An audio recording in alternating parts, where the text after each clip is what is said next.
Valentine's Day is right around the corner. If you don't know how to cook, I have the perfect tutorial for you. Now, you don't necessarily have to be celebrating anything. Sometimes you just gotta treat yourself. I don't even make dessert, but you know, today I had to. See, all of this is dummy proof. We have an arugula salad, some scallop linguine, and a beautiful chocolate mousse. And again, if I could do it, you could do it. This is the easiest Valentine's Day salad. This is the appetizer portion for our 3-course Valentine's Day dinner. Start out with baby arugula, you don't even have to cut it. Chopped dried figs, walnuts or pecans for a crunch, a whole lot of goat cheese, a tiny bit of salt, very high quality balsamic vinegar, and finish off with a tiny bit of olive oil. Literally anybody can make this. I just gave you the most simple but delicious salad. All you have to do is assemble it. A drizzle of olive oil, and then we have final product. And as always, now bismillah.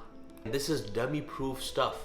The easiest scallop linguine for Valentine's Day. This is our main course of our 3-course Valentine's Day dinner. Pat your scallops dry like your relationship, salty like how you feel from my last comment, and now I'm gonna go into some bay seasoning. I'm literally telling you, anyone could do this. Now this is all you need to make some delicious pasta. So keep in mind, scallops cook extremely quickly. We're gonna toss them into an extremely hot pan and flip them by the time they all get laid out. In the same pan with all those scallop flavor, we're gonna toss in some lemon zest, garlic, lemon juice, a tiny bit of butter, and a bunch of chives. Then we're gonna follow in with a little pasta water just to tighten everything up and add in our pasta. We add on our scallops and chives, and then we have final product. And as always, now bismillah.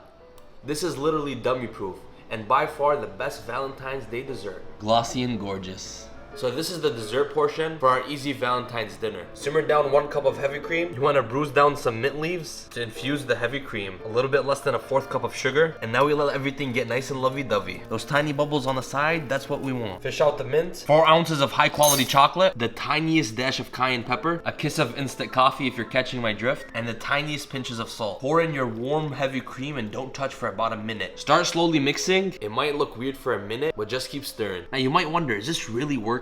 Now look how beautifully glossy that looks. Carefully ladle it into a ramekin. We're gonna drop them off in the fridge until they set. After about an hour and a half, we begin to get fancy. Just the lightest amount of salt, and then we have final product. And as always, now bismillah. You cannot tell me that you can't do this.